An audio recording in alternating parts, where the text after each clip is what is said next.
নাহমাদুহু ওয়া নুসাল্লি আলা রাসূলিহিল কারীম আম্মা বা'দ। জামায়াতের পলিসি সাবমিট অনুষ্ঠানে কিছু প্রশ্ন করা হয়, আর সেই প্রশ্নের জবাব দেয় জামায়াতের নারী শাখার সর্বোচ্চ প্রধান। তিনি বলেন যে আল্লাহ রাসূল সাল্লাল্লাহু আলাইহি সাল্লাম শরিয়া বাস্তবায়ন করেছেন আস্তে আস্তে, ধাপে ধাপে। তো তিনি সেই উদ্ধৃতি দিয়ে বললেন যে আমরাও শরিয়া বাস্তবায়ন করব আস্তে আস্তে, একেবারে না।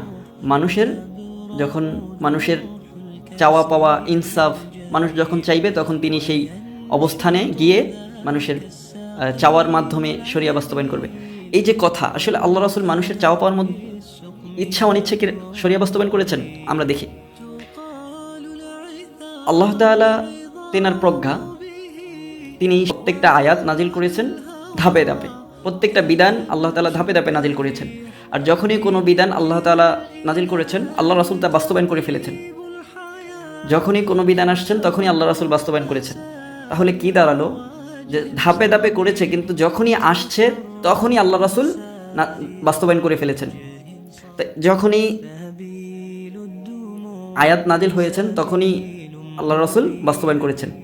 তো এইভাবে যখন আল্লাহ তাআলার বিধান পরিপূর্ণ হয়ে গেল, তখন আল্লাহ তাআলা সূরা মাইদার 3 নম্বর আয়াতে বললেন, আল-ইয়াওমা আকমালতু লাকুম দীনাকুম ওয়া আতমামতু আলাইকুম নি'মাতি ওয়া রাদিতু লাকুমুল ইসলাম দীনা। যে আজ আমি তোমাদের দিনকে পূর্ণ করে দিলাম, তোমাদের উপর আমার নিয়ামত সম্পূর্ণ করলাম এবং ইসলামকে তোমাদের জন্য দিন হিসেবে পছন্দ করলাম। সুতরাং সেই দিন আল্লাহ তাআলার দিন পরিপূর্ণ হয়ে যায়। সেই দিন থেকে কিয়ামত পর্যন্ত এই দিনই চলবে।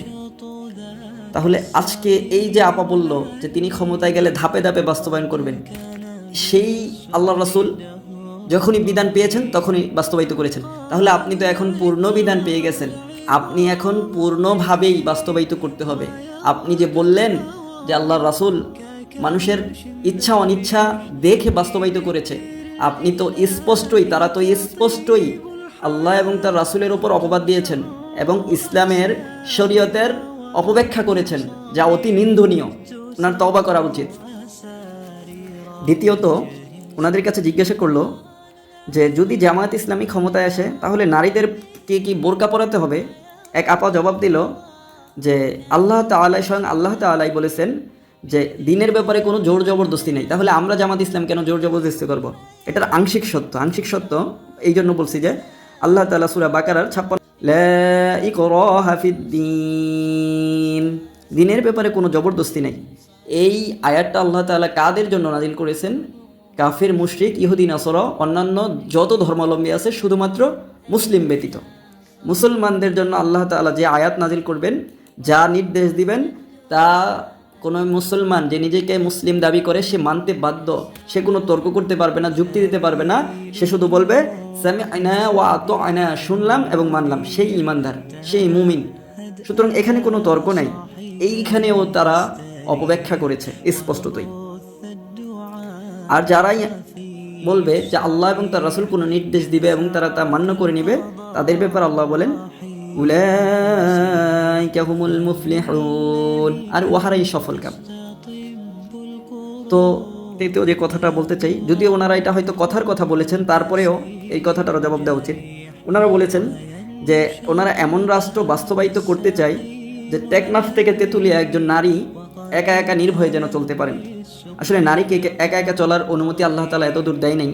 কারণ কেন যাবে? নারীর জন্য তো আল্লাহ তাআলা দারোয়ান রাখছেন, সিকিউরিটি রাখছেন, তার বাবা, তার ভাই, তার স্বামী অথবা তার সন্তান। তাহলে সে কেন একা যাবে? একা যাওয়া তার জন্য আইনতে বৈধ নয়, ইসলামে বৈধ নয়।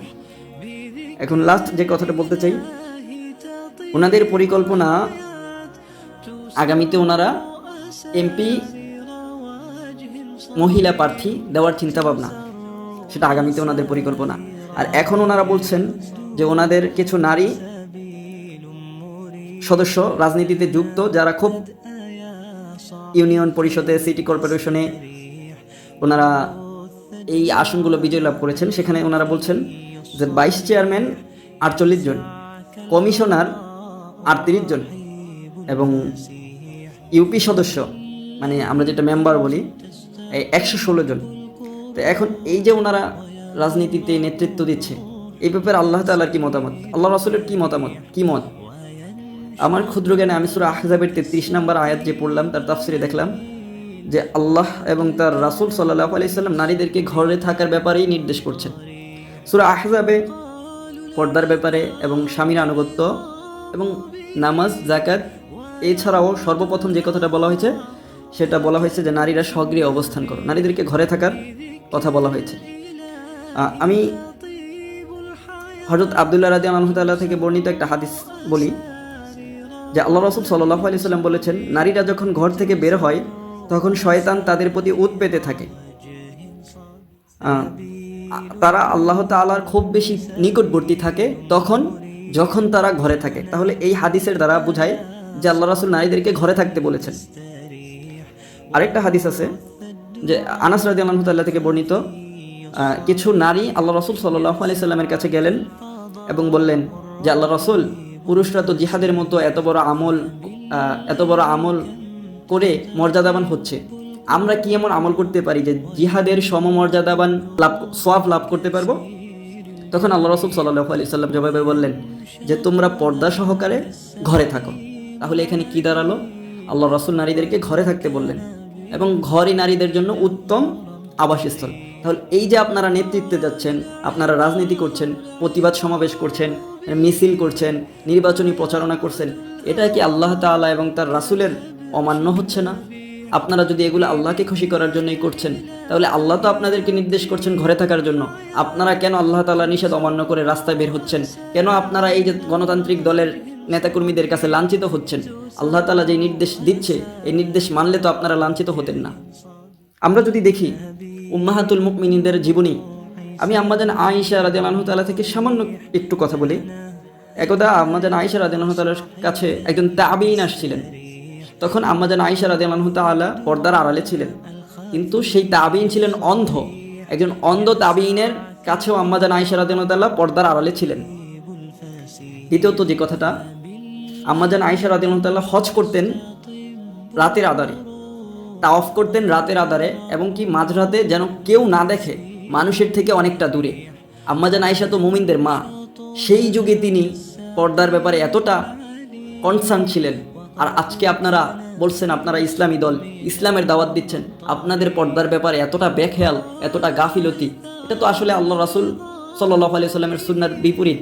এবং দেখেন, আপনারা যদি আল্লাহ তাআলাকে খুশি করতে চান, আল্লাহ তাআলা যা বলেন সেটা ফরজ। আল্লাহ বলছেন ঘরে থাকতে, আপনারা বাহিরে চলে যাচ্ছেন, এতে তো স্পষ্টই আপনারা আল্লাহ তাআলার আদেশ অমান্য করছেন।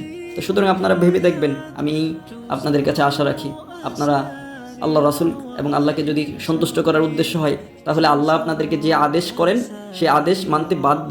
আল্লাহ এবং তার রাসূল যদি কোনো আদেশ করে, মুমিন তা মানতে বাধ্য। মুমিন শুধু বলবে সামি'না ওয়া আতা'না, আমরা শুনলাম এবং মানলাম, কোনো যুক্তি চলবে না। ঠিক আছে, পরিশেষ আমরা আল্লাহ তাআলার কাছে হেদায়েতের দোয়া কামনা করে শেষ করছি। ربنا لا تزغ قلوبنا بعد إذ هديتنا وهب لنا من لدنك رحمة إنك أنت الوهاب